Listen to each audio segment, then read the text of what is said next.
अरे माँ, सुनो। हाँ बेटा, बोलो क्या बात है। माँ, आज मेरे लिए जल्दी से खाना बना दो। आज मैं जा रहा हूँ और किसी को ठग कर लाता हूँ। अरे बेटा, तुम किसी को कैसे ठग पाओगे। तुम्हारे पिताजी होते तो वह जरूर ठग लाते। तुम तो अभी ठगाई में बच्चे हो। नहीं माँ, आप कैसी बातें कर रही हैं? मैं क्यों नहीं ठग सकता किसी को। एक ठग का बेटा ठग ही तो बनता है। बस आप जल्दी से मेरे लिए खाना बना दो। फिर बिरजू किसी धनी सेठ की तरह पोशाक पहनकर तैयार हो जाता है। अच्छा माँ, अब चलता हूँ।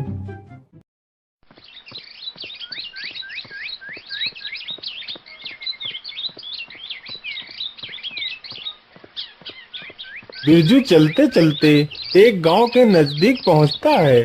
तभी गांव के करीब ही चार ठग अपने खेत में काम कर रहे थे। अरे बड़े भैया, कितने दिन हो गए लेकिन हमने किसी को ठगा नहीं। हाँ बड़े भैया, मन्ना भैया ठीक कह रहे हैं। अब तो हमारे पास पैसे भी नहीं बचे हैं। जो थे वो सब खत्म हो चुके हैं। चलो भैया, आज किसी सेठ को ठगते हैं। अरे सुनो, उधर देखो, उधर कोई मुसाफिर आ रहा है। अरे हाँ, यह तो कोई धनी सेठ लग रहा है। अरे चलो चलो, इसे ही ठगते हैं। अरे भैया, इतनी कड़कती धूप में तुम कहाँ जा रहे हो? थोड़ा सा पेड़ की छांव में आराम तो कर लो और पानी वानी तो पी लो, फिर आराम से चले जाना। अरे नहीं नहीं भैया, मुझे थोड़ा सा जल्दी है, इसलिए मैं आराम नहीं कर सकता। वापसी में आते हुए मैं आपके पास जरूर रुकूंगा। अरे सेठ जी, कैसी बातें कर रहे हैं। काम तो पूरे जीवन करना है। काम के साथ साथ आराम करना भी तो जरूरी है। चलो अच्छी बात है, आप लोग नहीं मान रहे हो तो थोड़ा सा रुक ही जाता हूँ। जिस मुसाफिर को वह चारों ठग सेठ समझ रहे थे, वह तो खुद एक ठग था। तभी बिरजू घोड़े से नीचे उतरकर उन चारों ठगों के पास जाकर बैठ जाता है और चारों ठग यहाँ वहाँ की बातें करने लगते हैं। अरे सेठ जी, मैं आपसे एक बात कहना चाहता हूँ। अरे बोलिए भैया, बोलिए, आप क्या कहना चाहते हैं? सेठ जी, बात को बताने से पहले मेरी एक शर्त है। बोलिए भैया, आपकी क्या शर्त है? मैं आपकी शर्त मानने को तैयार हूँ, बोलिए। सेठ जी, मेरी शर्त यही है कि अगर आप मेरी बात को सच मानोगे तो कोई बात नहीं। अगर आप मेरी बात को झूठा मानोगे तो आपको 1000 रुपए देने पड़ेंगे। ठीक है भैया, मैं तुम्हारी शर्त से सहमत हूँ। अब बताओ, तुम क्या कहना चाहते हो? सेठ जी, बात यह है कि एक बार मैं अपनी भैंस चरा रहा था और हमारे खेत में गेहूं की फसल खड़ी थी।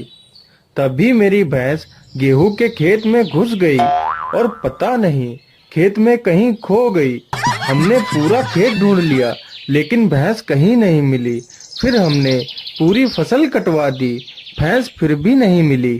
फिर मैंने उसी फसल के गेहूं चक्की में पिसवाए लेकिन भैंस फिर भी नहीं मिली। और हद तो तब हो गई जब मैंने उसी आटे की रोटी बनवाई और जैसे ही मैंने रोटी का पहला टुकड़ा तोड़ा तभी भैंस की पूंछ मेरे हाथ में आ गई। तो मैंने भैंस की पूंछ पकड़ के उसे बाहर खींचा, तब मेरी जान में जान आई। लेकिन भैया, आज तक मैंने यह बात जिससे भी बताई है उसने मेरी बात को झूठा ही बताया है। अब तुम ही बताओ, यह बात झूठी है या सच्ची है? अरे यह तो मुझे ठगना चाहता है, लेकिन बच्चू, मैं भी ठग का बेटा हूँ। अरे हाँ भैया, कभी कभी ऐसी घटनाएं हो जाती हैं, सबके साथ हो जाती हैं। हमारे साथ खुद कई बार ऐसी घटनाएं हो गई हैं। मैं तुम्हें क्या बताऊं, आज ही हमारे साथ ऐसी घटना हो गई। अरे सेठ जी, आपके साथ ऐसी क्या घटना हो गई? अरे नहीं भैया, मैं भी अपनी बात ऐसे नहीं बताऊंगा। मेरी भी एक शर्त है। बोलिए सेठ जी, आपकी क्या शर्त है? हम आपकी शर्त मानने के लिए तैयार हैं। अरे भैया, शर्त वही है, अगर तुम लोग मेरी बात को झूठा मानोगे तो तुम चारों को 1,000 रुपए देने पड़ेंगे, और अगर सच मानोगे तो कोई बात नहीं। हाँ हाँ ठीक है, हमें तुम्हारी शर्त मंजूर है। बताओ क्या बात थी? अरे भैया, क्या बताऊं, आज जब मैं तैयार होकर सुबह काम के लिए निकलने वाला था, तभी मेरी सेठानी जी ने कुछ सुंदर पकवान बनाए थे और वो कह रही थी कि पकवान खाकर ही जाना।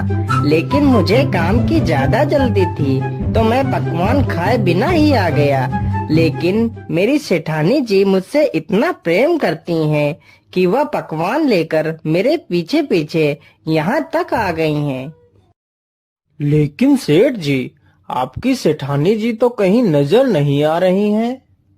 अरे भैया, यहाँ नहीं, उधर देखो, वहाँ वो मेरी सेठानी आ रही हैं। अरे बाप रे बाप, वह तो हमारी बहन है। यह सेठ तो हमसे भी बड़ा ठग है।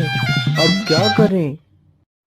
अगर हम लोगों ने इसकी बात को झूठ कहा तो यह हम चारों से 1,000 रुपए लेगा, और अगर हमने इसकी बातों को सच कहा तो यह हमारी बहन को ले जाएगा। भैया, मेरी मानो तो अपनी बहन को इस सेठ के घर भेज देते हैं। वैसे भी हमें आज नहीं तो कल अपनी बहन का विवाह तो करना ही था। वैसे भी यह सेठ अपनी बहन को खुशी रखेगा, और अगर इसकी बात को हम झूठ बोलेंगे तो हमें 4,000 रुपए देने पड़ेंगे। हाँ हाँ, अपनी बहन को इस सेठ के साथ भेज देते हैं, और सेठ के घर में जितना भी माल खजाना होगा वह सब हमारी बहन लेकर भाग आएगी। अरे तुम आ गई, मैं कितनी देर से तुम्हारा इंतजार कर रहा हूँ।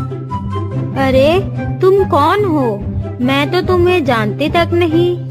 अरे मेरी प्यारी बहन, ये तुम्हारे पति हैं। तुम्हारा विवाह इनके साथ बचपन में ही हो गया था। अब जाओ बहन, तुम इनके साथ जाओ, हम लोग तुम्हें जल्दी ही लेने आएंगे। अच्छा मेरे प्यारे सालों, अब मैं चलता हूँ। अरे भैया, यह तो हमारी बहन को ही ठग ले गया। हम इसे छोड़ेंगे नहीं। चलो, हम कल ही इसके घर चलेंगे।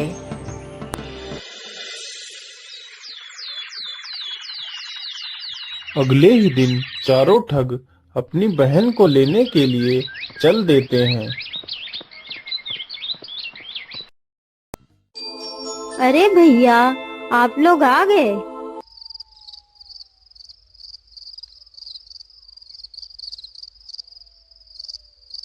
फिर बिरजू उन सब की खूब मेहमान नवाजी करता है। अरे बड़े भैया, जल्दी से उठो, सभी लोग सो गए हैं। चलो, हम लोग इस सेठ को रस्सी से पलंग में बांधकर इसे नदी में फेंक देते हैं, और इसके घर का सारा सामान लेकर और अपनी बहन को लेकर अपने घर वापस चले जाएंगे। फिर चारों ठगों ने उस बिरजू को सोते हुए ही पलंग में बांध दिया, और रात में ही उसे लेकर निकल पड़ते हैं। उन्हें चलते चलते रात से सुबह हो जाती है। अरे भैया, मैं तो इस पहाड़ को उठाते उठाते थक गया हूँ। चलो, इसी पेड़ के नीचे थोड़ा सा आराम कर लेते हैं। फिर वे चारों पलंग को नीचे रख देते हैं और वहीं पर सो जाते हैं। तभी एक चरवाहा अपनी भैंसों को चराते चराते वहीं पर आ जाता है। अरे भैया, यह लोग आपको बांधकर कहाँ ले जा रहे हैं? क्या बताऊं भैया, ये चारों हमारे साले हैं। इनकी एक बहन का विवाह हमारे साथ हो चुका है। इनकी एक दूसरी भी बहन है, तो ये लोग उसका विवाह भी मेरे साथ करना चाहते हैं। ये कहते हैं कि इन्हें कहीं लड़का नहीं मिल रहा है। मेरे लाख मना करने के बावजूद भी यह लोग नहीं मान रहे और मुझे बांध कर ले जा रहे हैं। तो भैया क्यों ना इनकी दूसरी बहन का विवाह मेरे साथ करवा दो। हाँ हाँ, क्यों नहीं, जरूर करवा सकता हूँ। पहले जल्दी से मुझे इस रस्सी से खोल दो और मेरी जगह तुम चुपचाप होकर लेट जाओ। मैं तुम्हें रस्सी से बांध देता हूँ। बिरजू जल्दी से उस चरवाहे को पलंग में बांधकर वहीं पेड़ के पीछे छिप जाता है। अरे मुन्ना उठो और देखो सूरज निकल आया है, जल्दी चलो।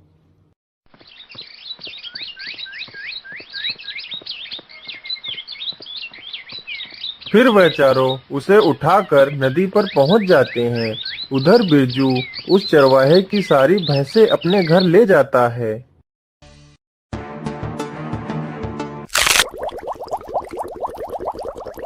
चलो भैया, इस ठग से हमें छुटकारा मिल गया। अरे ये क्या, यह ठग तो यहीं बैठा है। अरे जीजा जी, तुम यहाँ पर कैसे? और इतनी सारी भैंस तुम कहाँ से ले आए हो? अरे ये मत पूछो, तुम लोगों ने हमारे साथ बहुत अन्याय किया है। तुम लोगों ने मुझे नदी के किनारे ही फेंक दिया था। अगर थोड़ा सा और आगे गहरे पानी में फेंकते तो इससे भी ज्यादा अच्छी अच्छी भैंस पकड़ कर ले आता। अब क्या करूं? तुम लोगों ने मुझे किनारे ही फेंक दिया तो यही मिली है भैंस। अरे जीजा जी, क्या बात कर रहे हो? चलो जीजा जी, मुझे भी कुछ पैसे दिला दो। हाँ जीजा जी, मुझे भी भैंसे चाहिए, चलो जल्दी। अच्छा, तो तुम लोगों को भी भैंसे चाहिए, तो चलो मेरे साथ। मैं जहाँ बोलूँ तुम लोग वहीं कूद जाना और अच्छी अच्छी भैंस पकड़कर ले आना। बिरजू उन चारों ठगों को नदी की गहरी धारा के सामने ले जाता है। अरे सुनो, तुम लोग जल्दी से इस जगह पर कूद जाओ, नहीं तो लोग तुमसे पहले ही सारी भैंसें लूट ले जाएंगे। चारों ठग बिना देर किए हुए नदी की बीच धारा में छलांग लगा देते हैं और उसी में डूबकर मर जाते हैं। फिर बिरजू अपने घर वापस चला जाता है।